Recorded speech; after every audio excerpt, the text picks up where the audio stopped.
Seja muito bem-vindo a mais um episódio do Pod Doutor, que é o seu podcast em saúde. Lembrando, o Pod Doutor ele é o primeiro, o maior, o mais consistente e relevante podcast de saúde no Brasil.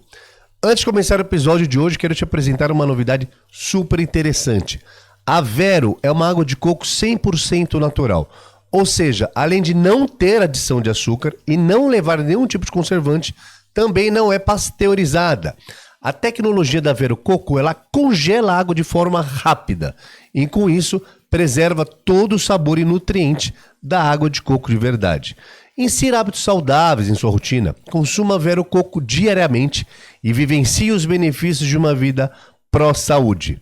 Não perca tempo, usando o cupom PODDOUTOR, você garante 15% de desconto na sua primeira compra. Acesse www.verococo.com.br ou escaneie o QR Code.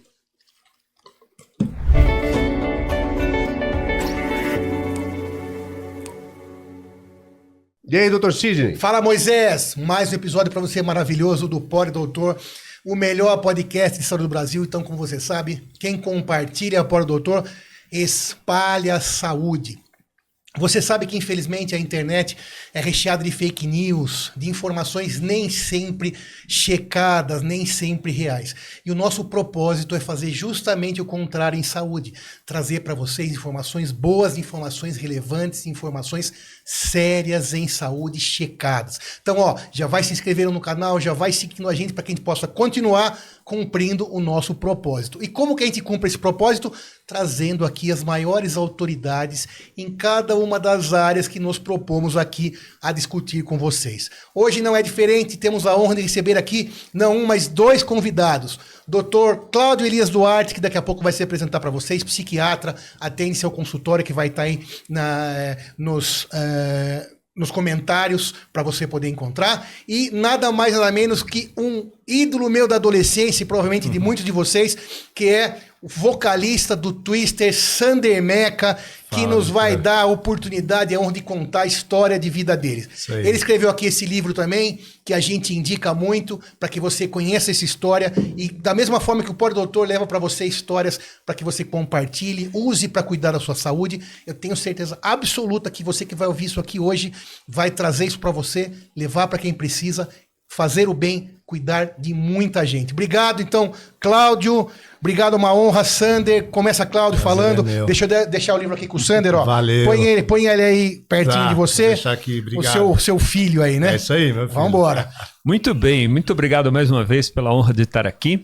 E acho que pela segunda vez eu estou do lado desse grande Sander, né? Conheço a história e acho que a história dele pode ser muito didática, muito importante para que outras pessoas, né, superem mais rapidamente possível essa coisa que a gente pode dizer que é uma epidemia silenciosa, né? É um dos maiores problemas de saúde pública do Brasil e do mundo, que é a dependência de álcool, drogas, fármacos, enfim, né? Existe aí um universo de coisas que recheada de preconceito, de tabus, onde falta, infelizmente, gente que fale de uma forma séria, gente que realmente esteja comprometida com a recuperação de pessoas, né? Já é difícil, né? E é um universo onde encontrar especialistas ou serviços adequados é complicado. É isso aí, Sander, obrigado. Prazer, doutor, obrigado. Você nem precisa se apresentar, mas de qualquer forma, conta que você veio falar pra gente hoje. Falar da minha história de vida, que tem música, sucesso, tem aí a minha experiência com as drogas, que realmente foi muito difícil superar, né? E eu cheguei no fundo do poço. Então, eu costumo falar que eu fui de 0 a 100 quilômetros, né? Em poucos segundos e bati no muro, né? Então, eu fiz sucesso pra caramba, viajei o Brasil, o México, os Estados Unidos com a banda quando eu tinha 17 anos. E com 19 anos eu fui preso. Começou ali a vida tortuosa que a droga me levou. E é muito bom sobreviver a tudo isso e levar realmente essa história, essa experiência de que é possível, né? Existe vida após o uso de drogas, costumo dizer, né? É possível vencer e é muito difícil, né? Então, sempre gosto de partilhar, contar essa minha história para que possa tocar alguém e se incentivar a lutar por isso também. Perfeito. Seja bem-vindo novamente, Dr. Cláudio. Sander, prazer tê-los aqui. Prazer é meu, obrigado. Sander, você disse algo aqui que me causou uma curiosidade que eu vou direcionar para o Dr. Cláudio, mas eu queria a participação dos dois. Tá. Você falou que foi de 0 a 100 muito rápido, que foi muito aconteceu de uma maneira tudo muito rápido, desde o sucesso ao inverso, ao oposto, né? A decaída da sua experiência com droga e até a prisão.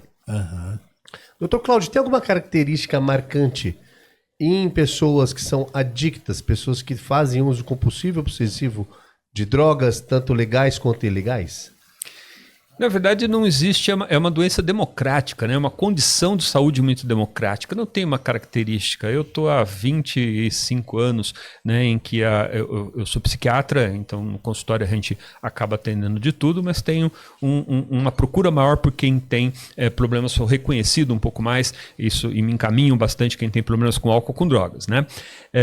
E assim, cara, eu já vi gente altamente instruída, dependente. Já vi gente sem instrução, dependente. Já vi gente com muito dinheiro, dependente. Já vi gente muito pobre, dependente. Já vi gente de direita, de esquerda, de todas as matizes, de todas as religiões, homem e mulher. Isso democrática socialmente. Do ponto de vista de manifestação de criança a idoso. Mas acho que a pergunta do Moisés é um pouco mais intrínseca, né? Intrínseca, tipo, lidar com emoções, impulsividade, algum traço de personalidade ou afetivo emocional que facilite, né? Facilite Sim, existe, por exemplo, duas características em termos de traços de personalidade que estão fortemente associados ao maior risco da pessoa vir a ter um problema com álcool, com drogas. Eles são identificados logo na primeira infância, né? Então existe, por exemplo, aquele sujeito que é o buscador de emoções, aquela criança que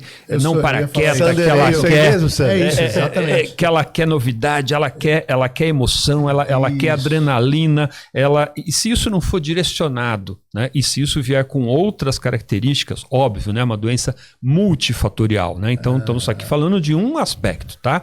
Então essa é uma característica que existe, tá?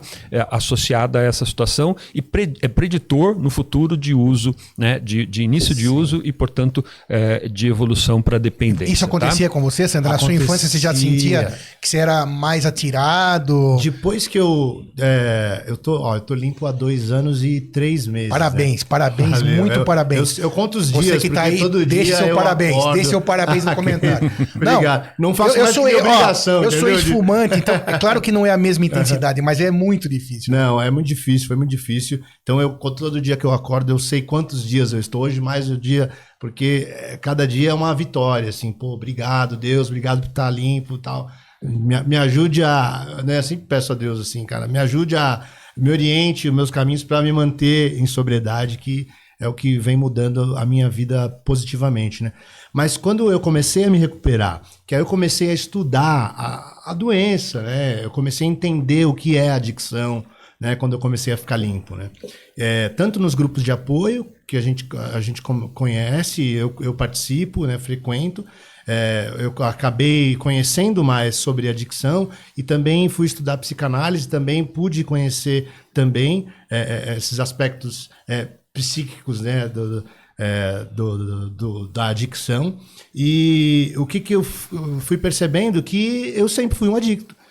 Desde criança, antes de usar droga, eu já tinha comportamentos adictivos, né?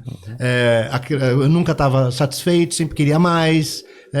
Eu pedia sempre o mais difícil, sempre manias de grandeza. Acho que desde o sucesso, eu sempre quis ser famoso, sabe? Então, assim, eu sempre tive comportamentos que hoje eu vendo assim, falei, não, eu sempre fui adicto. É o que a gente resume como buscador de emoções. É o cara que quer sempre mais, que não se contenta e que quer ficar... Exato. Né? Tanto que quando eu fiquei limpo, comecei a ficar limpo, eu descarreguei totalmente na comida. Eu engordei uns 15 quilos, assim. Eu comecei, porque era comida, comia. Aí, assim, até entender isso também e parar com essa compulsão alimentar, aí eu também fui percebendo que o quê? Tudo que me dá prazer fica em exagero. Eu quero muito, entendeu? Então eu tenho que tomar cuidado com tudo, assim. E tem uma segunda característica, então complementando, né, que está muito associado também, é percebido na primeira infância e está associado a uma predição do risco de uso de álcool e de drogas e de problemas de impulsividade lá na frente, que é o cara que ele tem baixa característica de evitação de danos. O que é isso? É aquela criança que se machucar, ela não reclama. É aquele cara que está buscando emoção, rala o joelho, se machuca, se ferra inteiro, mas está tudo bem, porque para ele, levar bronca, ser posto de castigo, sentir uma dor, ter um revés, essa pessoa não se importa com isso, né? Esse tipo de criança que não se importa com qualquer dano que ele venha a sofrer. Quando essas duas características estão juntas, e o cara busca emoção e não se importa se ele se dana ali, né, com aquela busca de emoção, é um preditor, né? É um risco. Agora, quer dizer que é determinante? Obviamente claro que não, né? Até porque essas mesmas características podem ser direcionadas para algo bom. Tanto então, que você conseguiu o sucesso. Exatamente. Né? Dentro, um sucesso avassalador. Para quem tem hoje 50 anos, 55 anos, não foi um pequeno sucesso. Você estava todo domingo, todos os programas. Nos principais programas. Programas da televisão. Falando com o Moisés, que na época não tinha mídia digital, na rede social, YouTube. A audiência era só Globo, SBT, Record, TV aberta, Bandeirantes, Manchete. Isso, E a gente vendeu 250 mil discos, né? Exatamente. No Brasil e no México. Em pouco tempo. Pouquíssimo tempo. Então, quer dizer, fez um sucesso avassalador. Então, o que o Claudio falou agora, né? Essa impulsividade, essa coragem, essa questão de se atirar também é fundamental para que você que está todos nós os seus seus sonhos. E aí, o que você achou que nesse meio a gente ouviu falar de tudo? O sucesso, nós somos simples médicos, simples mortais, não famosos. Não, em relação à fama, eu digo, vai. Tá. Pelo menos por enquanto, né, Moisés? Quem sabe? Lógico. Mas assim, aí sempre o pessoal fala sobre essa questão da fama, né? Porque você ia a todos os programas, provavelmente financeiramente também estava valendo muito a pena, ajudando a família, isso tudo que a gente vê acontecer. Que momento que você acha que nessa carreira meteórica aí, que deu algum desvio? O que fez você dar essa, podemos falar, deslizada? Podemos, claro. Na verdade, assim, começou a deslizar logo que começou a crescer, assim. Eu fui, na verdade, assim... Com 17 anos? Na verdade, com 15. Foi quando, com 15, foi o empresário bateu na porta de casa, fez uma reunião comigo, com os meus pais, e me convidou para montar o Twister. Na época, o Twister ainda não tinha nome. Que te viu em outro projeto. No Comando. Comando era um grupo de crianças. De adolescentes lá que era da PromoArt na época. E ele queria, na verdade, relançar o Grupo Comando. E eu, com uns 15 anos, eu já falei para ele assim, mas você tá com tanto dinheiro aí para investir, você quer investir numa banda que não deu certo? Por que você não monta uma banda nova? Você falou isso? Eu falei, ele falou, caraca. Ele falou, moleque abusado, né? Não, visionário. Moleque abusado, né? Com 15 anos, né? Que é a característica do visionário. Tem que ser abusado. Mas realmente aí deu certo. Aí eu dei o nome do Twister, eu fui o primeiro integrante e dei o nome ao Twister. E a gente fez o quê? Com 15 anos, só que ele falou, a condição... Aí começou a ferrar tudo. A condição de eu investir em você e no Twister é que você e todos os integrantes venham morar na minha casa. Né? Então, quando eu saí da casa dos meus pais, eu sempre fui muito curioso, sempre quis beber, sempre quis experimentar de tudo. Né? Só que em casa não tinha bebida, em casa ninguém usava droga, não tinha nem bebida, nem no Réveillon tinha, sabe? Essas coisas não tinha em casa. Seus pais não bebem, meus pais não bebem, nunca beberam. Cigarro sempre fumaram, mas... que naquela época fumava até no elevador, né? Sim. Mas aí, quando eu saí da casa dos meus pais, eu comecei a beber. Então, com 15 anos, eu fui morar lá na casa desse empresário, tinha acesso à bebida e o que mais eu quisesse. Né? Então, isso daí foi desvirtuando completamente. Aí, claro, aí começou o sucesso quando eu tinha 17 anos, porque dos 15 aos 17 a gente montou a banda. Né? A gente foi fazendo teste e encontrando os integrantes ideais para o Twister. Né?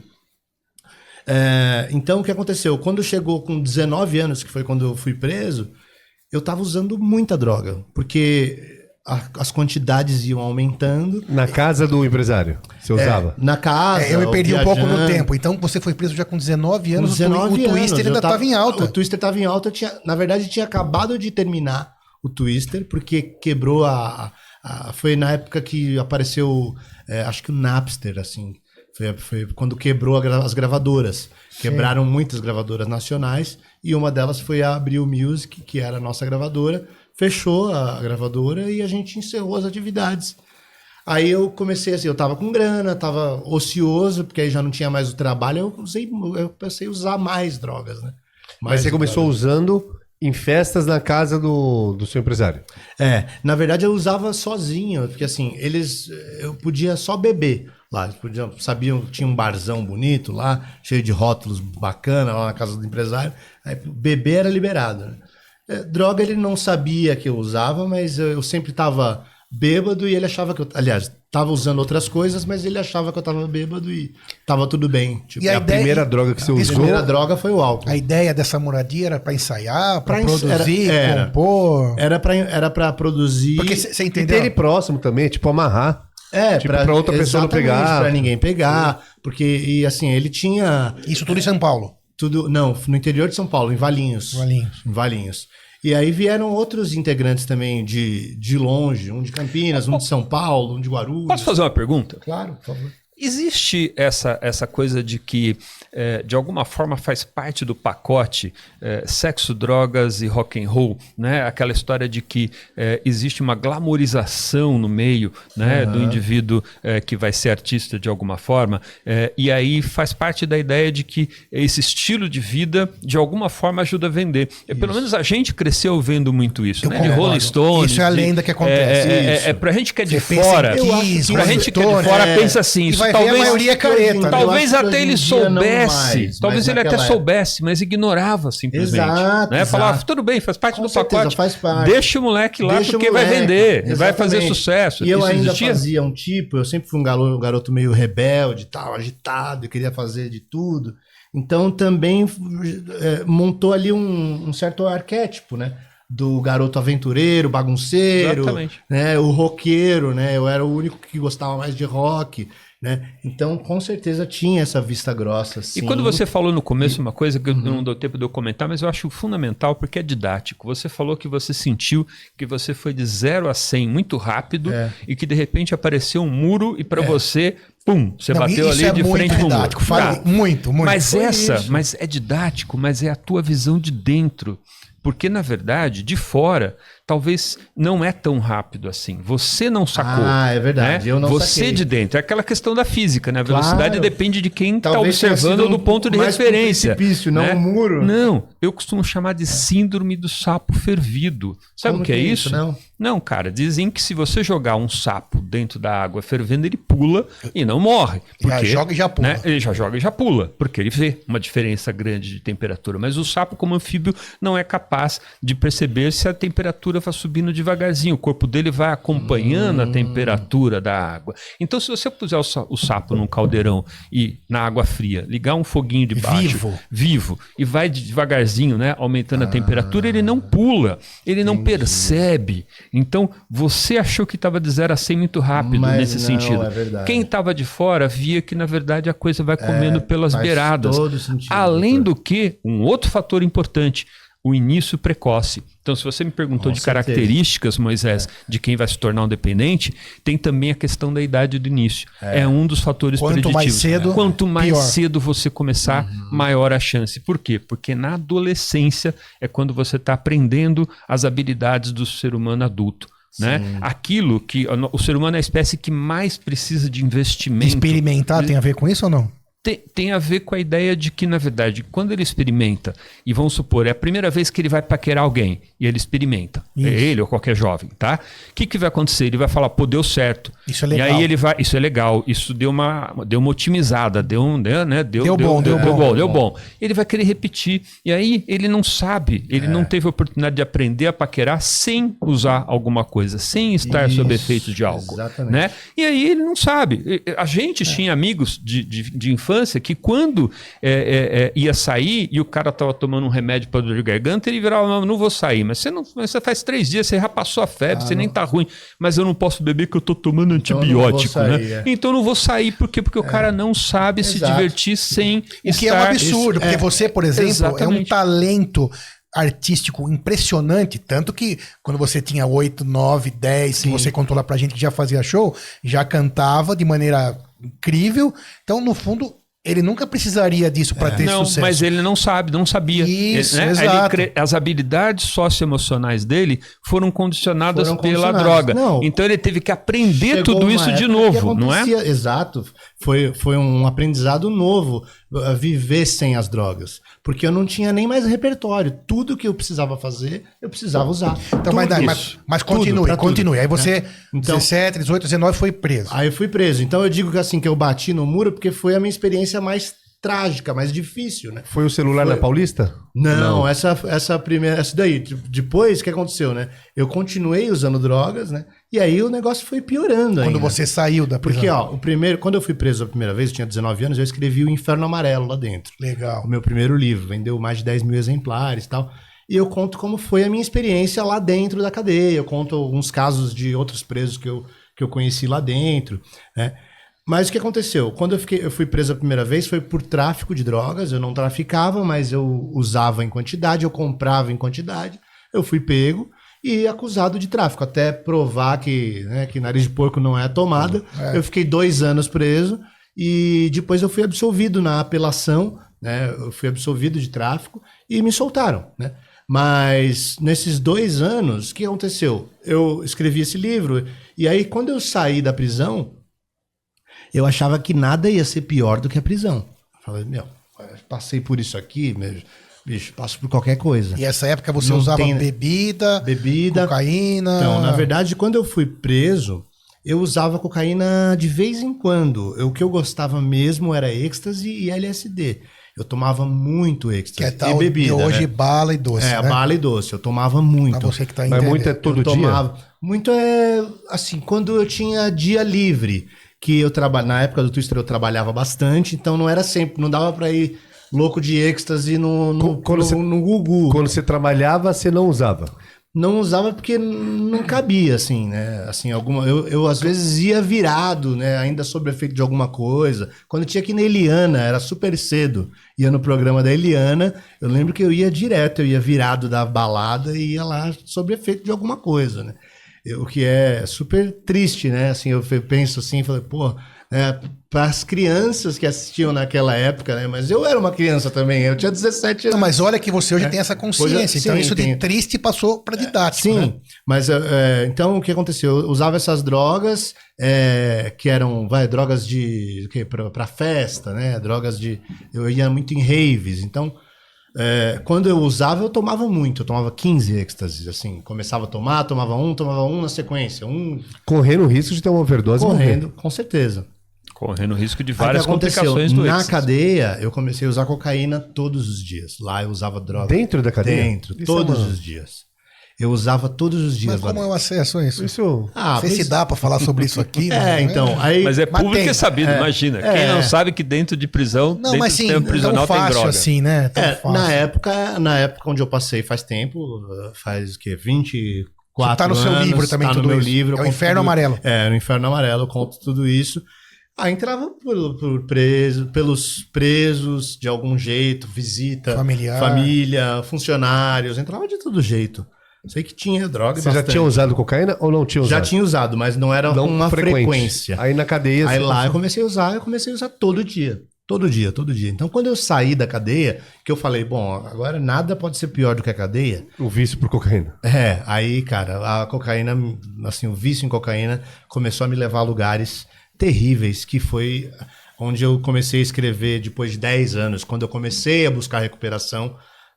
O Correntes Invisíveis fala do quê?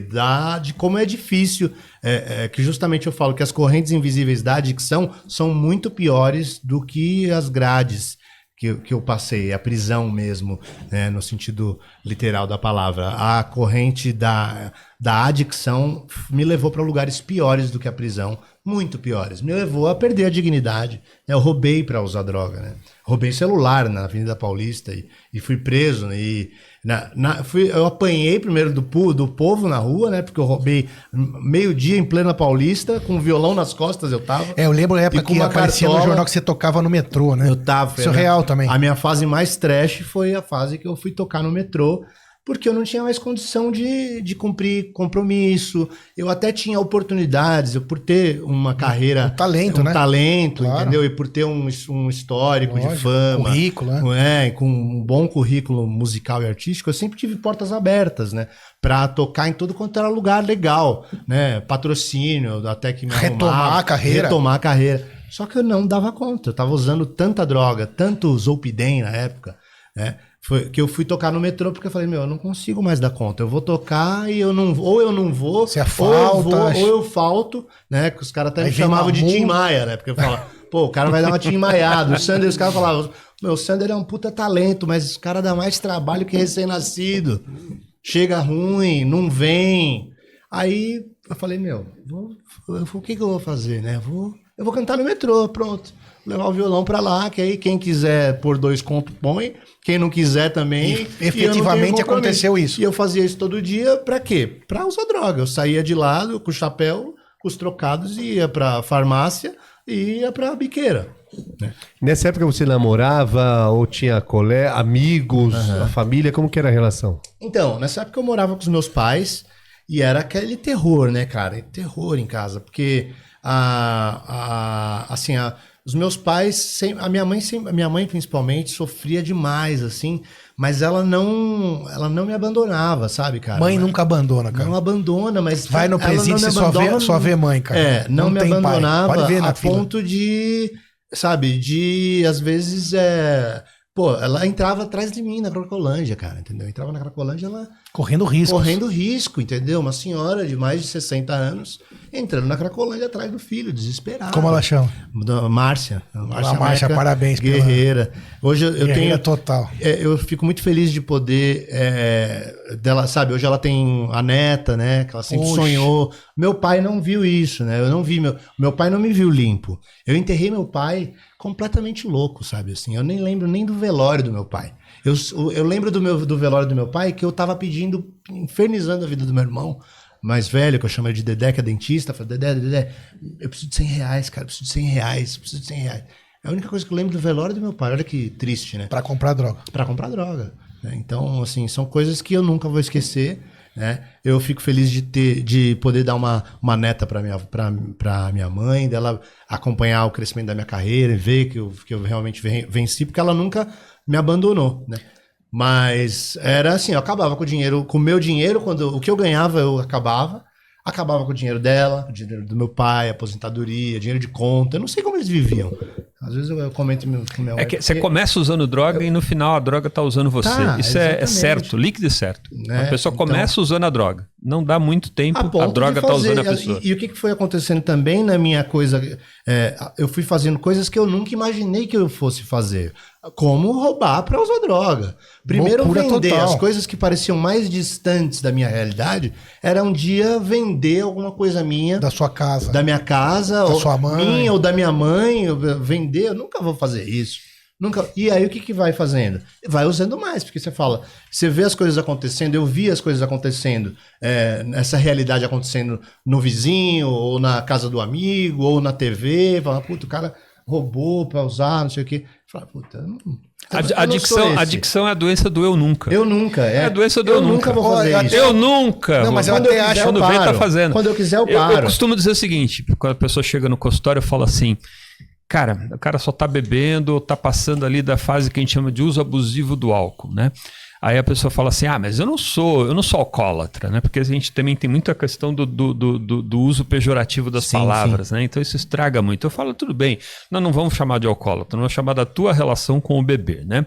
Aí a pessoa chega assim e fala, mas e aí, cara, eu tenho que parar, tal? Eu falei, mas eu não sou um bêbado, não sei o que. Eu falei, olha, sabe aquele cara que você encontrou na sarjeta da padaria com o cachorro lambendo a boca? Você acha que ele acordou ali de ontem para hoje ou quanto tempo você acha que demorou para ele estar lá?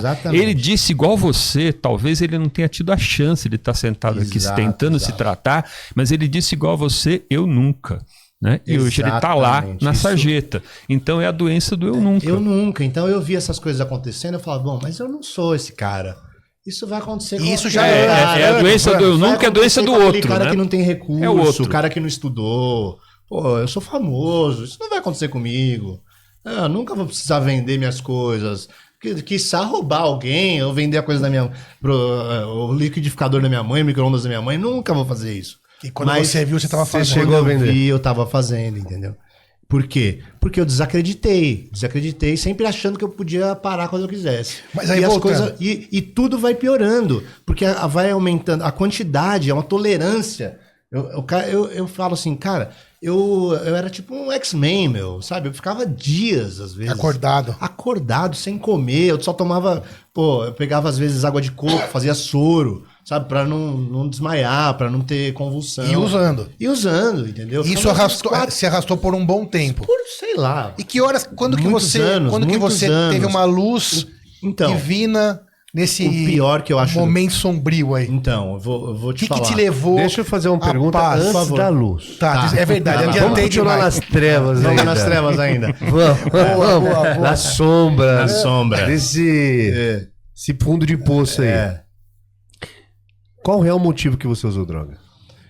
Então, se for mais de um, pode citar ele se tiver vontade pra falar. Na verdade, assim, eu comecei a usar por curiosidade. Né, como eu disse, sempre quis experimentar de tudo. Eu fui o cara que saltei de paraquedas, sabe, tudo. E eu queria experimentar. Falando, os caras falam que isso é bom, eu quero provar também pra ver qual é que é. O problema foi que eu gostei de tudo.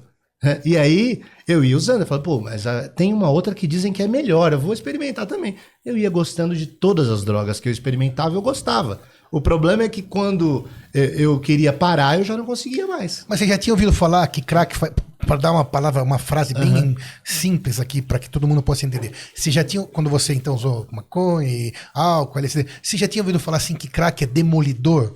Mesmo assim, você falou, quer experimentar? Me conta sobre... Porque isso, mesmo como médico, eu não sou psiquiatra, mas isso aflige meu pensamento para entender essa hora. Que eu posso dizer péssimo, assim, mesmo assim vou arriscar. O que eu posso dizer é que, assim, da adicção, o que é pior, o que eu senti que foi pior, é que tudo... primeiro que me fez perder a dignidade, isso foi o pior, né? Mas tudo que eu ia usando, eu ia gostando, e eu ia sempre... aumentando as doses, aumentando a frequência do uso, a quantidade, a diversidade, tudo ia aumentando, ia aumentando, ia aumentando. E eu sempre falando, não, isso é destruidor, mas comigo não vai. Não vou viciar. Pensava isso. Pensava, não vou. Quando eu quiser, eu paro. Eu ainda faço cachê e sou bem pago. Depois eu consigo e vendo tudo. Cara, qualquer coisa acaba, eu tiro o dinheiro, amanhã eu ganho mais. Faço um show. Faço show e ganho mais. E recupero. Compensa a semana inteira. Eu pego emprestado, mas amanhã eu faço show e devolvo. Então tinha também uma coisa dessa... vou te continuar usando? Não, vou, porque... E na verdade também o seu entorno era um bocado complacente, né? Boa pergunta. É outra coisa também que acontece. Isso então aí você... muito. É a fome com a vontade de comer, também, né, cara? Porque assim, na verdade o que acontecia? Você era altamente talentoso. Então realmente você acabava no minuto final entregando, ou então dando um jeito, no final você tampava o buraco, e o entorno também acabava, né, promovendo isso, porque ninguém queria ver o cara que estava sendo um sucesso cair. Então todo mundo segurava, botava os panos quentes, dava um jeitinho, tolerava alguma coisa. Isso é um mal do adicto. Exatamente. Também. Porque do lado de todo adicto, do lado de todo adicto tem um codependente. Exatamente. Ponto. E eu tinha isso em casa, né? Assim, e eu usei também os meus pais, assim, como cúmplices até. Eu olho isso pro meu passado e sei que eu fiz isso, porque quando eu saí da prisão, eu voltei a morar com os meus pais, né? Eu falei, mãe, pai, mas é o seguinte, eu não vou conseguir parar de usar droga, tá? Só que eu vou usar aqui em casa, tá? Era na casa deles, né? Então eu usava droga lá. Porque, meu filho passou por aquele... Nossa, foi preso. Eu não quero que ele vá preso de novo. E é melhor usar dentro de casa do que fora. Já que ele vai usar, é melhor que use aqui. Então, imagina o inferno que eu fiz na vida dos meus pais. O que vira um perpetuador do problema. O que vira perpetuador do problema, os fatores perpetuadores do problema. Porque aí eu usava, entendeu? Meus pais sabiam, eu pegava o dinheiro deles, né? Às vezes sem eles saberem, às vezes... sabendo, falando, mãe, eu preciso. Mas alguém nesse momento estava tentando te resgatar, ou você mesmo tentando te resgatar, ou teu pai, tua mãe tentando, porque isso, é muito estranho, muito polêmico falar isso, né? É melhor usar em casa do que na prisão. Mas eu concordo com isso, porque pai e mãe não tem essa conversa. Mas quem você pensava num resgate, ou alguém tentava te resgatar, ou todo mundo falou, não, É caso perdido? Não, assim, quando eu tinha os meus lapsos de assim, não, eu não aguento mais, vou me internar. Não, vamos lá, mesmo sem grana, corria atrás, fazia vaquinha na família. Não, vamos me internar, porque agora acho que vai, vamos lá.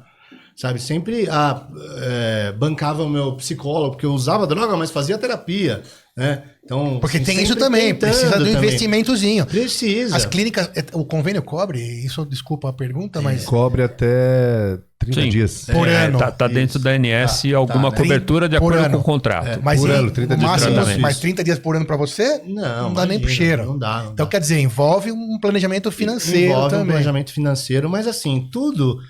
Quando eu realmente quis parar, e aí eu falei, não, agora eu vou me internar e vou fazer quando diferente. foi isso? Fala os tempos. Quando foi isso? Foi agora, 2 anos e 3 meses atrás que eu fiquei limpo. Foi quando apareceu minha esposa, que minha parceirona, me tirou das trevas. Você começou com ela 2 anos e meio atrás. E olha que legal, ela era fã do Twister. A gente foi pro Caribe junto. Eu conheci ela a gente fez uma viagem. Ela ganhou uma promoção do Gugu. Na época demais. do Domingo Legal. Peraí, você conhecia ela na época do Gugu. Eu conheci ela até não, hoje. ela conheceu ele. Isso, desculpa. Você nem sabia que ela existia. Eu lembro dela porque ela foi uma das 5 participantes do concurso que o Gugu fez, um sorteio, e 5 foram sorteadas. E ela ela foi uma das das 5. 5. E hoje você tá casado com ela? Hoje eu tô casado com ela, temos a Sofia. Mas nesse de 1 ato ano e aí, 8 meses. vocês estavam afastados. Estávamos afastados, e aí na pandemia eu comecei a mandar mensagem para ela, né? Até para ela me ajudar com umas coisas, porque ela é advogada, e chegou uma intimação para ela, falei, me ajuda aí, o que é isso? Que intimação é essa que chegou, não sei o quê. E aí Já tava com segundas intenções. Tava com segundas intenções, uns papos furados. Pô, me ajuda a tirar meu RG. Eu não tinha nem RG mais. Eu fiquei 13 anos sem título de eleitor. Até eu fiz esses dias, eu tirei meu passaporte, cara. Foi uma emoção, assim, até filmei, fiz um Reels no dia.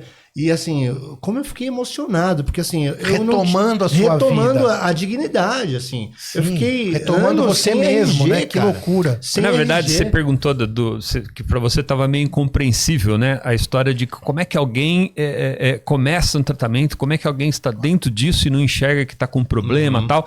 É que, na verdade, isso inclusive vira instrumento de tratamento, né? Então, a chamada abordagem motivacional. Que uma das primeiras coisas é reconhecer em que fase dessa questão do estado motivacional para o tratamento a pessoa está. Quem então, na reconhece, verdade, o médico ou ele mesmo? O médico tem o tratamento tem que ajudar o sujeito a perceber. Ele né? mesmo. Então, essa é o X da questão. Isso, porque como é que você, isso que eu tô como é que você falando. tira esse cara para levar para tratamento? Né? Como é que você faz para ele se enxergar? Então, na verdade, você passou, acho que talvez quase a história inteira da tua dicção no estrado que a gente chama de pré-contemplativo. Então, se alguém chegasse para você e falou, ô Sander, e as drogas? Você falou, vamos lá. Ou seja, você não tinha nem consciência de que você achava que sempre estava dominando o problema. Aí tem uma fase em que talvez, se alguém te ajudar ou a vida der muita lambada, você vai falar e você vai começar a contemplar. Fala, puta, você acha que essa droga está sendo um problema para mim, mas não sei. Acho que eu controlo mais um pouquinho, né? E aí vai e tenta. Aí tem a fase em que o sujeito está falando, puxa, eu tenho consciência, a droga é um problema, né? Mas ele ainda não está em movimento de mudança. Você passou por tudo isso. Passei por Exatamente tudo isso. Não, passa por tudo isso diversas vezes. Porque, na verdade, são estágios que vão, voltam e assim vai mudando. Até que você leve para o sujeito para o estado da mudança, né? Para o estágio, então, motivacional em que ele quer mudar. E aí você começa a ter um plano para essa mudança. E em qualquer momento, inclusive, é muito comum que durante a recuperação haja recaída. A recaída, a gente costuma dizer... Não que faz parte no sentido de incentivar ou no sentido de dar uma desculpa ou ser desprezível. Não, ela tem que ser prevenida, tá? Sim. Mas a cada situação de recaída é uma chance de construção de entender como é que eu recomeço para que eu não volte atrás em todos os estágios em que eu consegui melhorar da mudança. E aí vai, né? Um aprendizado constante. Até hoje, né? Você não pode bobear com a situação, né? Senão tem o risco de recaída. Não existe cura. Aproveitando esse momento, assim, se você não quiser responder, você não responde.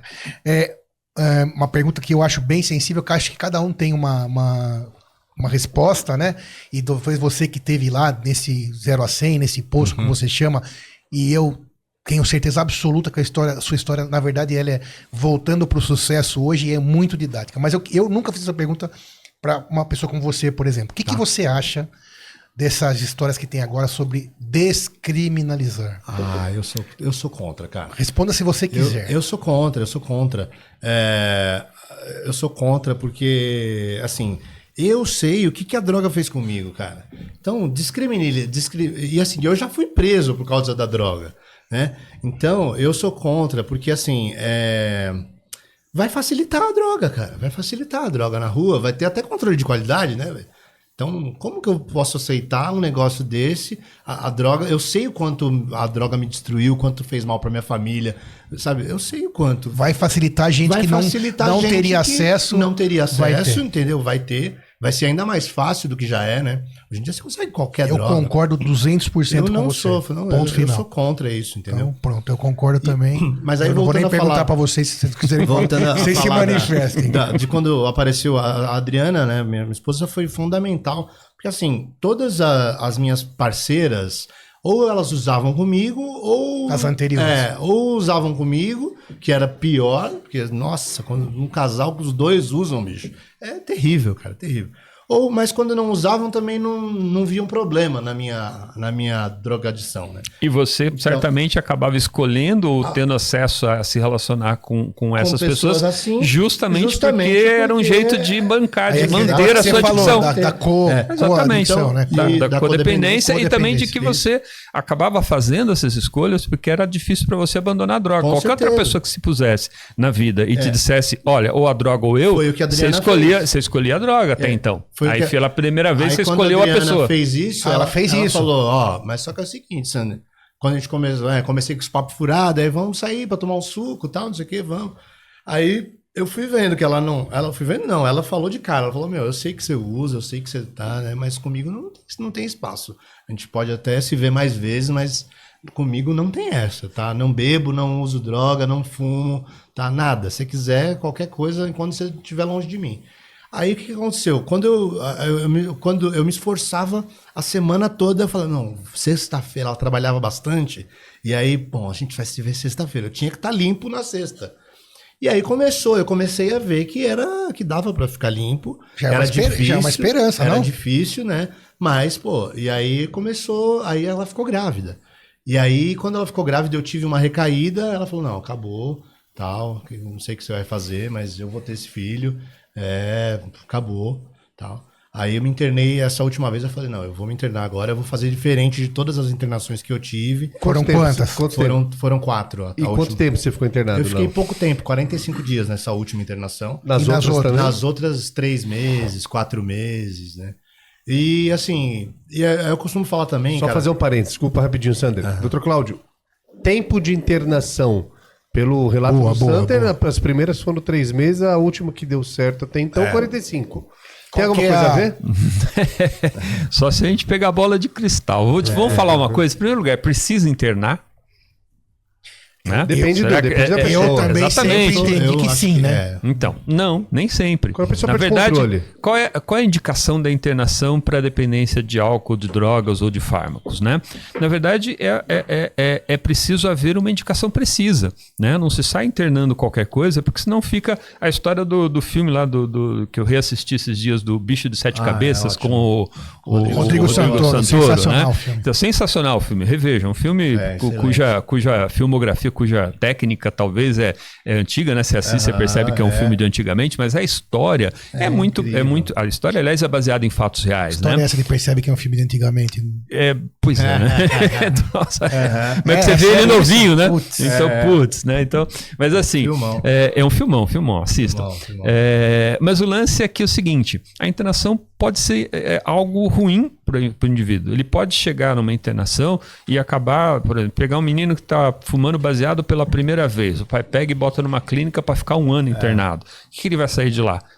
Revoltado, com mais vontade de usar, aprendendo muito mais coisas de ativo, porque ele vai estar na convivência com pessoas, né, que já estão com problemas muito mais sérios ou de muito mais tempo que ele. Mesmo que não tenha droga lá dentro. Mesmo que não tenha droga lá dentro, exatamente. Não, o que também não é verdade. Assim como no sistema prisional tem droga, dentro de clínica pode haver droga. Tá? Então, assim, infelizmente existem lugares horrorosos, ou mesmo uma clínica ou um hospital que quer, ele acaba acontecendo. Por quê? Porque o adicto, como você mesmo mostrou, faz de tudo para conseguir usar, até dentro da clínica. Tá? Mas o lance é o seguinte, qual é a indicação da internação? Quando tem um risco iminente à vida dela ou à vida de alguém. Né? Então, essa é a indicação formal. Essa indicação precisa. Então, fora isso, não tem uma indicação. Não é que não só tem. Para sair do vício. A internação involuntária.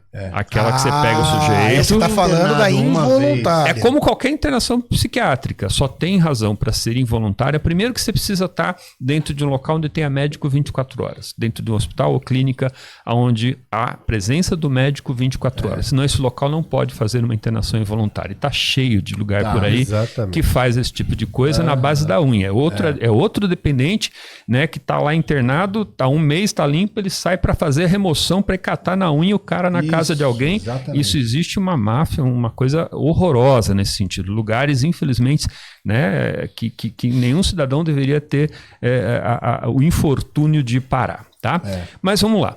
Qual é a situação da internação involuntária? Risco iminente à vida da pessoa ou de alguém. Então, se o cara está usando crack e ele começa a ter sintoma psicótico, ele acha que vai se matar, ou vai matar alguém, ou está ouvindo disco voador, ele está completamente incapaz de cuidar de si. Então, aí num local onde haja um médico 24 horas, onde haja a obediência à portaria específica do Ministério Público que reza as internações involuntárias, que ele tem que ser comunicado a cada internação voluntária, onde haja o familiar que assine como responsável por essa internação. Mas quem dá start a isso? Família.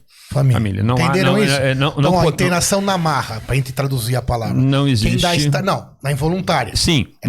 Não existe o Estado ir lá pegar a pessoa. Quem dá o start, então, mas eu fiz uma não vez. É o Estado, nem a polícia, é a família. A família. É no preciso sentido de ajudar. Alguém, ou alguém, né? Ou um amigo. Ou um amigo. E uma exatamente. Vez que alguém que possa se responsabilizar. Um amigo de verdade. Uma vez, essas 4 foram internações voluntárias, né? As 4 primeiras. Mas eu tive uma internação que eu me tratava na época no CAISME, sabe? E aí, na época, eu tava com o problema do Zolpidem, né? E aí eu falei pro médico que eu tinha tomado 30 comprimidos de Zolpidem, na hora ela chamou segurança e ela me internou lá no hospital psiquiátrico. Porque você já devia estar inscrito ali, já devia ter um responsável, já devia ter um protocolo. Então você já era paciente ali. Então aí é outra história. Já era paciente. E aí, exatamente, você devia estar num risco agudo de uma síndrome de abstinência. Se você interrompesse esses 30 usos, 30 comprimidos por dia de Zolpidem de uma hora para outra, você poderia ter uma convulsão, ou seja, oferece um risco iminente à sua vida. Então nessa situação, quando você não está sendo capaz de ter uma crítica adequada do seu próprio estado, não tem o juízo de realidade preservado, não tem o senso crítico de você estar correndo risco, aí você pode ser internado involuntariamente. Agora, a internação, duração, voltando na sua pergunta, vai depender da proposta. Então, se o sujeito vai voluntariamente, se ele já está com a dependência instalada há muito tempo, se ele já está no estado motivacional que ele entende a necessidade do tratamento, ele pode ir para um programa eletivo por alta escolha voluntariamente, aonde a proposta talvez possa ser um pouco mais prolongada. Agora, como é que reza, né, desde do que o Ministério da Saúde, do que o Conselho Federal de Medicina, quais são os parâmetros, quais são as diretrizes, né, com relação a isso? A internação, ela tem que ser usada nos casos onde não tem como não usar a internação, ela tem que ser pelo menor tempo possível e o tratamento tem que ser o mais dentro da comunidade, mais dentro da inserção do sujeito, né, sem ele perder a inserção, ou se ele perder a inserção, que ele seja reinserido o mais rapidamente no seu funcionamento. Então a internação não é regra, a internação não é necessária, a internação muitas vezes e principalmente ela não é suficiente. Né? Não adianta ficar 6 meses se não tiver preparo, né? Se durante esse tempo que a pessoa ficar, ela não for preparada para sair para dar continuidade. Por quê? Porque a recuperação é aqui fora, é fora da internação. Dá para dizer que todo mundo está envolvido? Família, você acabou de falar que sim, né? Sim. Família, esposa. É uma doença da família, né? É uma doença sistêmica, sem dúvida. Né? É uma questão que envolve o sistema de funcionamento da família. Então preciso tratar o entorno também. Né? Mas você você estava fez falando, diferente? voltando, a tua esposa, ela que deu então esse gatilho. E ela falou, gatilho eu não, né? ela. Ela tinha... Aí ela ficou grávida, ela falou, eu vou ter esse filho sozinho. Eu não deu, já te dei muita chance, foram muitas recaídas. Ela fez uma notificação extrajudicial. Ela falou, ó, você vai, não, acabou, né? E aí eu falei, bom, tá bom, então eu vou fazer alguma coisa, né? Eu falei, eu vou me internar e vou fazer diferente das outras internações, né? E o que eu fiz foi, que tava falando, né? Quando eu saí dessa última internação, no mesmo dia, eu saí de manhã, à tarde eu tava num grupo de apoio. E essa durou quanto tempo, essa última? Essa última 45 dias só. Foi a que menos durou e a que mais funcionou, porque eu tava... Porque assim, só dá certo, só consegue quando o cara quiser, entendeu? Não adianta, você vai internar uma vez... Você tinha um propósito. Eu tinha um propósito. De família. Eu falei, eu quero ser o pai dessa criança. Porque eu entendeu? vejo lá no seu Instagram, que a gente quero... segue, você fala disso. Falo família, porque... filho. Exato. E eu acho que o propósito... faz sentido isso, Cláudio? Faz total sentido. Na verdade... A minha filha, ela acorda chorando, ela tem 1 ano e 7 meses. 1 ano e 8 meses vai fazer. Ela acorda de madrugada direto e chama a mãe, né? 99% das vezes ela chama a mãe. Normal. Mas 1% das vezes que ela chama o pai, você desmaia. Sabe? E eu tô lá, sabe? E eu tô lá, e não só eu estou lá sóbrio, como eu consegui largar todos os remédios. Eu não tomo mais nenhum parabéns de novo. que pra mim é uma vitória, porque eu também sou fármaco dependente. Claro. E quando eu parei com... E vale dizer que pra mim a droga mais difícil de largar foi o Zolpidem, cara.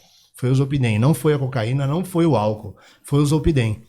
Eu tinha convulsões, foi difícil a abstinência, foi difícil se manter. Eu não lembro quando eu saí da clínica, eu fiquei um tempo sem entrar nem em farmácia, porque eu ficava com vontade, eu entrava na farmácia, ficava com vontade de Zolpidem, velho. É igual entrar num bar. Eu tinha vontade de beber, então não entrei mais nesses lugares. Até, claro, vai passando o tempo, claro. Né, eu vou ganhando força, né, para lidar com isso. E cada dia é um dia, a vontade, né? Vai passando, cada vez menos eu penso em droga, entendeu? Nesses 2 anos e meio que você tá limpo, né? Sim. Você teve algum desafio com a sua esposa ou com a sua menina? Algum baque que você te colocou à prova? A Fazenda, cara. Participar da Fazenda foi muito difícil, cara. Foi muito difícil. Porque... Primeiro foi assim, né? Quando teve o convite para eu participar da Fazenda, eu conversei muito com a minha esposa e falei. E a minha filha tinha 1 ano só na época que eu entrei para a Fazenda. E aí eu conversei muito com a minha esposa e tal. E o meu medo, o que me fez aceitar, né? Eu sabia que ia ser um desafio, porque qual que era o desafio?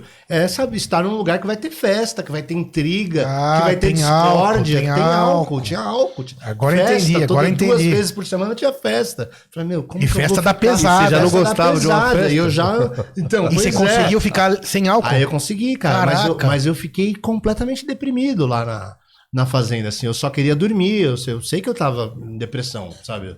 Porque eu só queria dormir. Não, mas sabe? se você tivesse cedido, seria muito pior, né? Então, com certeza, mas eu consegui. Então, assim, eu fiz um jogo bem fraco, pra quem gosta de... Quem que ganhou da tua Fazenda? Foi a Jaqueline. A Jaqueline ganhou, que namorava Jaqueline. com o Lucas. Depende do ponto de vista. Desse ponto de vista nosso, quem ganhou foi você. Boa, Moisés. Isso mesmo. Obrigado. Acho assim, pra quem gosta de entretenimento, de reality, eu não fui um bom jogador, mas eu entrei com a proposta de quê? De manter a minha integridade. Né? Então, você se colocou à prova. Eu me coloquei à prova e venci, né? Mas foi difícil. Então, mas assim, essa é uma coisa que as pessoas falam, né? Eu vou me recuperar por você. Você coloca aqui até talvez tenha passado a impressão de que a tua recuperação acontece, né, por causa da sua esposa, por causa da sua filha. Ter tido motivador. Mas na real, ela acontece por você. Claro. Por quê? Porque tua filha ia ser, tua esposa ia ser mãe, tua filha ia crescer, vai ter uma vida feliz. Exato. Quem é que não vai acompanhar isso se não se recuperar? Você. Então a recuperação é um ato de egoísmo, mas um bom egoísmo. Exatamente. Né? Por quê? Porque é se salvar. E outra, né? assim... Para poder estar na vida das pessoas. As pessoas ganham? Sim. Mas quem ganha em primeiro lugar é você. E outra também, essa coisa... É importantíssimo que seja assim, claro. Porque você não pode ser... Você vai falar, não, eu vou conseguir por você, mãe. Aí a mãe morre, anos depois, você volta a usar, entendeu? Claro. Porque você não se recuperou por você, se recuperou para sua mãe. Então tem que ser um movimento interno e um desejo. Eu te perguntei no início da conversa. Vamos lá. Qual foi o motivo que você chegou a utilizar droga? A sua resposta ela foi basicamente que eu gostava de festa, queria sempre mais. Curiosidade. Curiosidade. Em uma só palavra. Qual a diferença de você de 20 anos atrás, 30 anos atrás, para hoje? Emocionalmente, como homem, como ser? Eu acho a visão da droga? Eu acho que, assim, sabe, eu faço terapia, eu faço análise, sei lá, muitos anos. Eu acho que isso ajuda demais. Eu sou um cara terapeutizado. Acho que isso ajuda demais, né? Ter um autocontrole, ter o autoconhecimento, né? De saber as minhas fraquezas, saber o que pode me deixar, sabe? Eu sei os lugares, as situações que podem me causar gatilhos, que podem me deixar, sei lá, sensíveis, vulnerável a qualquer recaída, qualquer coisa. Então, acho que é importantíssimo a terapia, né? E pera, perdi. Desculpa, falta. A visão das drogas sua lá de trás e de agora. Então, aí a coisa da família. Quando eu tive a minha filha, né? Falei, agora, ela é um ser que depende de mim, né? Então, tudo muda, assim. Eu quero estar bem. Tanto que quando ela nasceu, eu ainda tomava, eu tava desmamando, eu tomava quetiapina. Falei pro doutor que quando eu larguei o Zolpidem, eu cheguei a tomar 350 gramas, que ele falou que até... miligramas. Seria outro vício, né? Outro vício. Aí ele falou que nem era muito, né? Mas pra mim era muito, porque eu vivia chapado, sabe? Mas eu sempre falava pros médicos, olha, eu quero conseguir largar. Eu sempre fui diminuindo. Quando a minha filha nasceu, eu tomava 25 miligramas de quetiapina, mas já era o suficiente para, se ela acordar, sei lá, ela teve 2 vezes que ela precisou ir no médico, no hospital de madrugada, e eu já tinha tomado e tava caindo de sono assim, sabe? Falei, preciso largar isso, sabe? Eu não quero mais.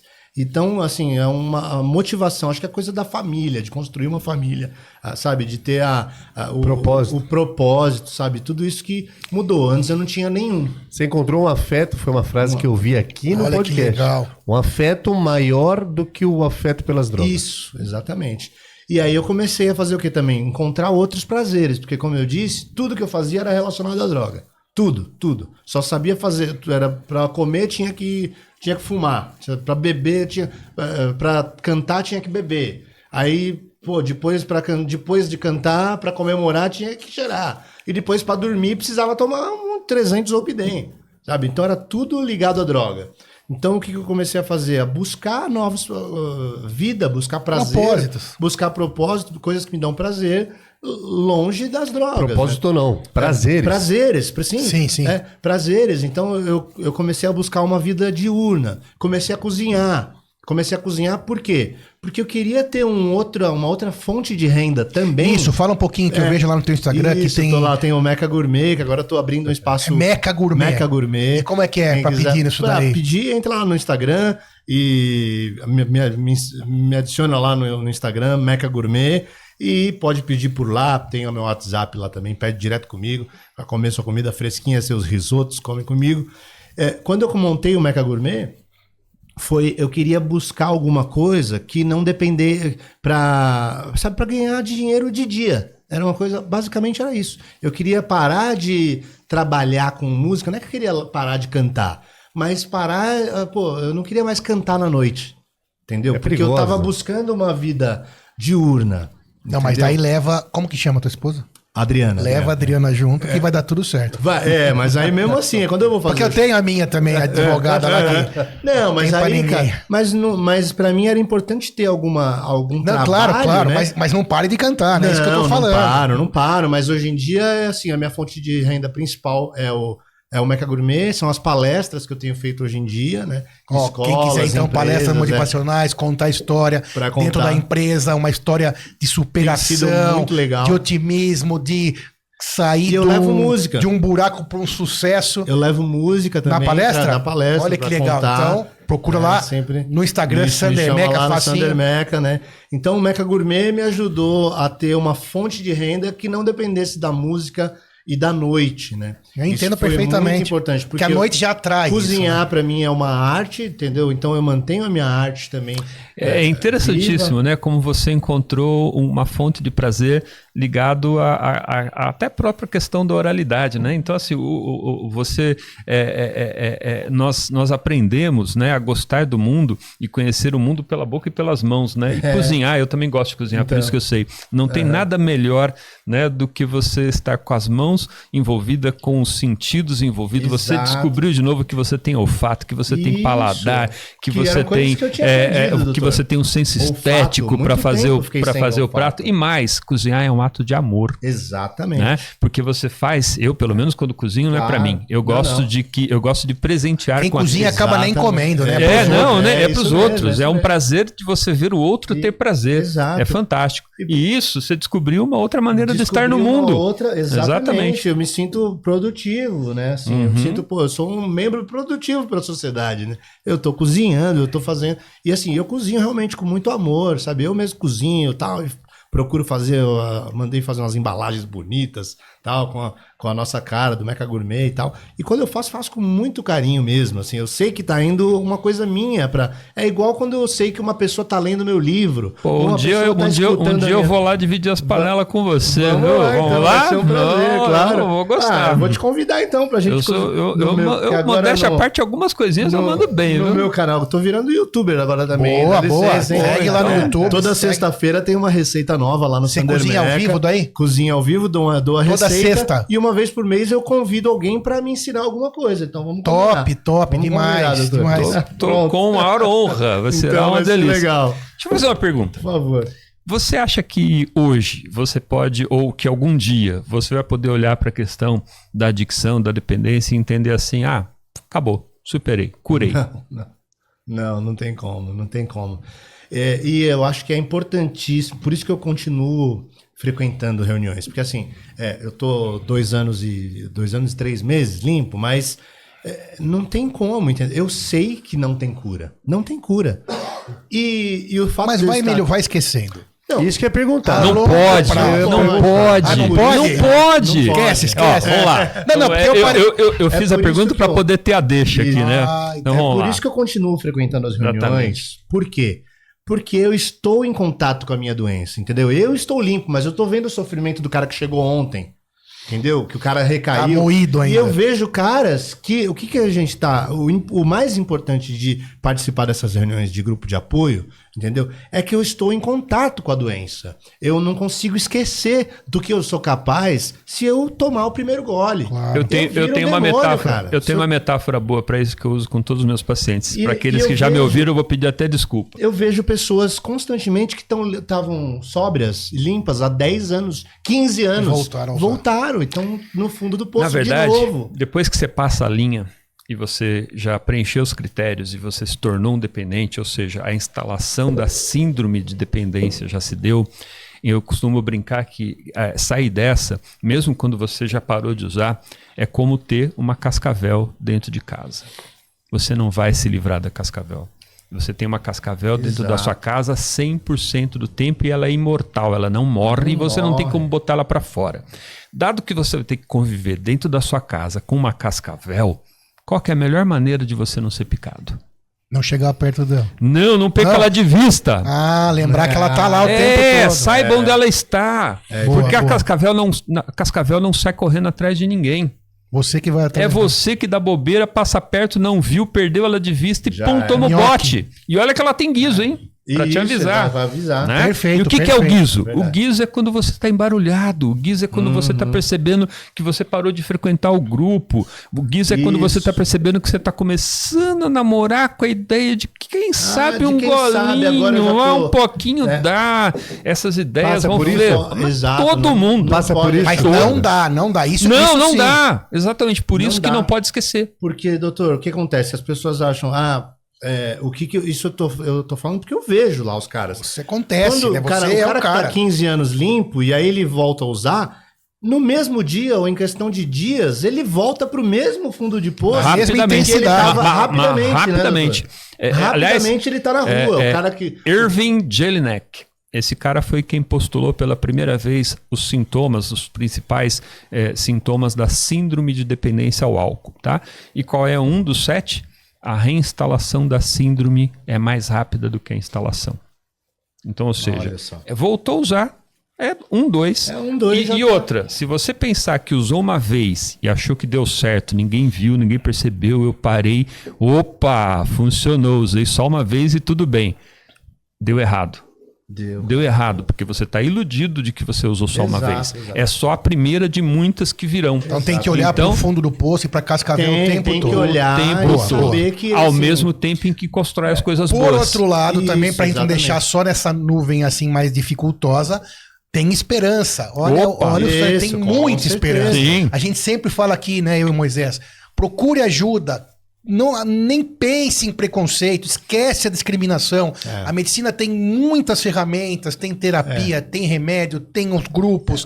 Não deixe de procurar. O primeiro passo é pedir ajuda. Peça ajuda e ouça esse pedido também do seu amigo, do seu filho, porque às vezes esse pedido também, ele é um pedido disfarçado.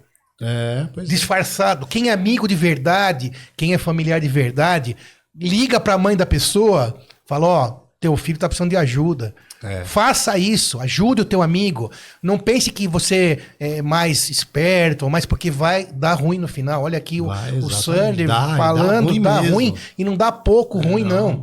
Drogas, o próprio nome já fala. Né? A gente sempre fala isso, droga, olha o nome. Se fosse bom, não chamou. Então, E eu sou prova de que tudo... que tem aquele um velho ditado, né? Que é batata, é isso mesmo. Que a droga e a adicção é o quê? Os 3 fins. Morte, cadeia e clínica. Eu só não morri, né? Internação, cadeia, eu passei por tudo isso. Ou a liberdade. Na verdade, chama os 3 Cs, né? Os 3 Cs, né? Caixão, cemitério, cadeia ou clínica. Cadeia ou clínica, os 3 Cs. É isso mesmo, eu só não morri. Né? E tá mesmo aqui firme assim, e forte, foi quase, viu? dando uma história bonita Deus de gosta vida. de mim, entendeu? E com uma vida saudável hoje. Isso, exatamente. E falar em vida saudável, Vero Coco, só para falar pra vocês. Sem conservantes, sem açúcar, sem segredos, dá uma provada muito boa, já tomei 2 já. Muito bom. Olha só. Sandeira, deixa eu fazer uma pergunta. O que o Dr. Cláudio falou da Cascavel, de não perder ela de vista, né? Já passou pela cabeça de falar, puta, quero tomar uma. Ou não quero. Só, tipo assim, lembrar da sensação ou dar algum tipo de vontade? E se sim, o que você faz pra não acontecer? Então, no primeiro ano era mais frequente, assim. Putz, é uma vontade, né? Assim, sonho direto. Hoje em dia sonhos vívidos. Sonhos. Às a vezes, pessoa sonha como se tivesse usando. Não, acorda e falou, eu tive a mesma sensação que eu tive quando usei. Sonhar, eu acordo desesperado, assim, meu Deus, não acredito, caramba, perdi minha sobriedade. Vou pra clínica. Vou pra clínica. Fudeu. Nossa, porque são pesadelos, assim, né? Mas, assim, depois de 2 anos e alguns meses, dificilmente eu penso, sabe? Com vontade, com desejo. Mas no primeiro ano, assim, cara, era direto. Ainda, será que eu não podia? Só um golinho, só um tirinho, só um baseadinho, só umzinho. Não Pensando, rola. não rola. Então, é importante acreditar que vai passar essa fase de abstinência. A fissura dura, em média, cientificamente, 3 minutos. E assim, ninguém morre de vontade. A parte... Legal. A parte quase... É só esperar. Vamos ver essa frase. Ninguém morre de vontade, né? Exatamente. Ninguém morre de vontade. Então, vai ser difícil, mas aguenta aí, entendeu? Sabe o que eu fazia? Nessa época que eu tava comendo compulsivamente, quando eu pensava, em beber alguma coisa, eu tomava 2 milkshakes, entendeu? Que não é a diabetes foi lá em cima, sim, né, mas cara? Mas pelo menos era uma explosão de prazer também, um milkshake enorme, cheio de Nutella, de não sei o quê. Na verdade, é achar a fonte certa da dopamina, né? Que você busca desde criança. Isso, não é? Mas a coisa do buscador de emoção. Pode estar na família, nos filhos. Na família, no filho, na cozinha. Na academia, no esporte. Na música. No sexo, no amor, no trabalho, na conquista. Sensacional. Nossa, tem N fontes de dopamina que não fazem mal. Para quem escolher que faz mal? o primeiro ano de abstinência, que eu comi pra caramba, engordei uns 15 quilos. Não, quando eu... Ó, pra vocês terem ideia, eu tinha... na minha última internação, eu tinha 60 quilos. E eu fui pra 93. Foi mais de 15 quilos, né? Fui pra 93. Foi um pouquinho mais, é um dobro. Um pouquinho mais, dobro, né? Foi bem mais, né? Então eu fui pra 93. Hoje eu tô com 77, mas tipo, eu aprendi a comer, eu aprendi a me alimentar, aprendi também que eu tenho, que é isso, eu sou um adicto mesmo sem a droga. Isso que eu te perguntar, né? você Então eu tenho que tomar cuidado, eu não posso entrar nesse joguinho aí de aposta, não posso. Ninguém pode, na verdade. Não, ninguém, mas... Isso é mais um absurdo. Se eu ganhar um dia, Ferrou. eu já era, ferrou, eu vou perder. Você e muitos outros. Né, mas eu costumo dizer Não, entendi, isso. você né? tá mais eu pra já adicto. sei que eu sou um adicto, né? Então, você nem sempre brinca. que eu falo, sempre que eu conto isso numa palestra, assim, que infelizmente não existe, será que um dia vai existir, doutor, um exame igual aquele do pezinho, que faz o exame do pezinho e fala assim, ó, essa criança vai ser adicta. Não, porque é multifatorial. Não tem como. Eu acho que vai. A gente não vai estar aqui Não mais. tem como. Mas um dia vai. Mas se existe... Talvez hoje, na verdade tem. Na verdade tem. Porque assim, obviamente existe, como eu falei, aquelas coisas que a gente pode dizer que são preditores. Então tem características de personalidade, eu citei duas aqui. Tem a questão de a falta de, por exemplo, circunstâncias sociais influenciam bastante. Então a falta de ter um adulto que seja, que aquele adolescente entenda como referência, como respeito, como fonte de sabedoria, como modelo, também é um problema. Né? A experimentação precoce, outro problema. A grande disponibilidade, ou então a facilidade do acesso ao uso, outro problema. Então você então existe um mapa, né, para que se pode ter de quais são as pessoas que têm maior risco e, portanto, elas requerem maior o quê? Prevenção. Né? Então existe hoje uma ciência da prevenção da adicção, né? Que pode ser aplicada nas escolas, que pode ser aplicada nas empresas, que pode ser aplicada, né, até individualmente na família. Então muitas vezes acho até que, por exemplo, deve fazer parte daqueles cursinhos de pré-natal, né? Que vai lá o casal, né? Você deve ter feito com a sua esposa lá antes para poder ter seu filho. Por que não falar ali sobre os riscos? É verdade. Né? Lá na frente é o momento que os pais estão mais querendo ouvir, que estão mais de ouvidos abertos para poder saber sobre isso. No entanto, se fala muito pouco disso, né? Por quê? Porque é um tabu e porque ninguém olha tão à frente assim. Porque não sabiam ainda que informação é o diamante da prevenção. Muito bem. A gente estava falando disso, que quando eu vou numa palestra, eu sempre falo que, assim, que já que não existe esse exame aí que vai dizer... Ainda. Então, mas já que não falando existe... tipo de 1000 anos. Tô falando, já que não existe, eu falo, então... Evita de dar o primeiro gole e o gole mesmo, porque às vezes, assim, para mim foi a bebida, entendeu? E eu achar que beber era normal, e aí logo o que aparecia eu ia experimentando, ia gostando, e aí eu ia colocando no repertório ali, né? Então tudo eu ia gostando, e quando eu quis parar não consegui, foi um sofrimento enorme. Então se você não sabe se você é um adicto, não use, porque você vai gostar, entendeu? O que tem mais de diferente do Sander com drogas e do Sander sem drogas? E a responsabilidade, acho que o amor próprio, que eu nunca tive. Eu nunca tive amor próprio. Então eu não gostava. Aliás, eu só gostava de droga, não gostava de ninguém. Né? Porque eu fazia o que eu fazia só para satisfazer o meu prazer ali. Então tudo que eu fazia era o quê? Qual que é o meu objetivo? Eu acordava pensando...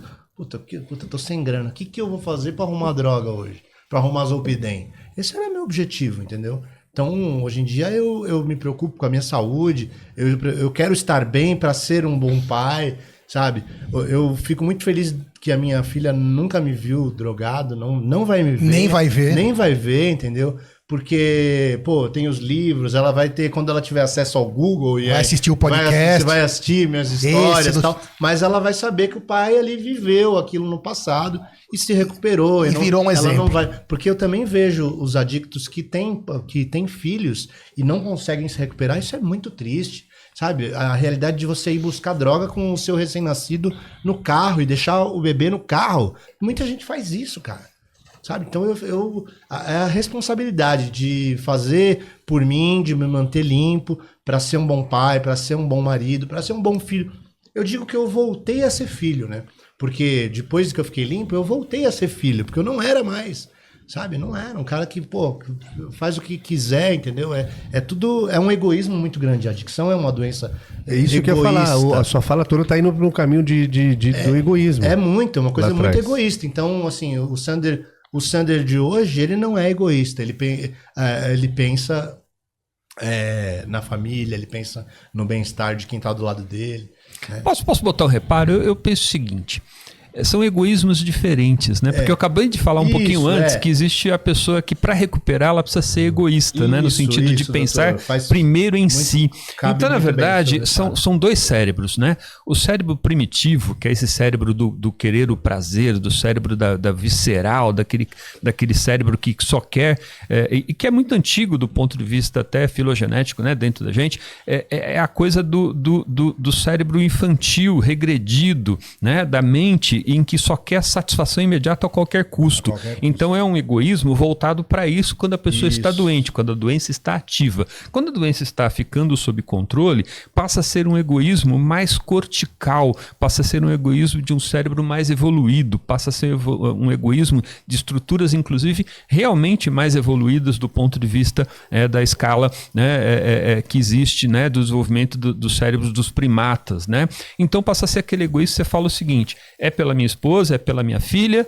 Não, é porque eu quero estar presente na vida delas. É porque se eu sei, e finalmente você realizou, que quem ia ficar de fora da festa, né, da alegria de ser pai, da alegria de ver um filho crescer, da alegria de ter uma relação conjugal satisfatória, ia ser você. Exatamente. E aí a hora que você falou, porra, eu preciso pensar em mim. É isso.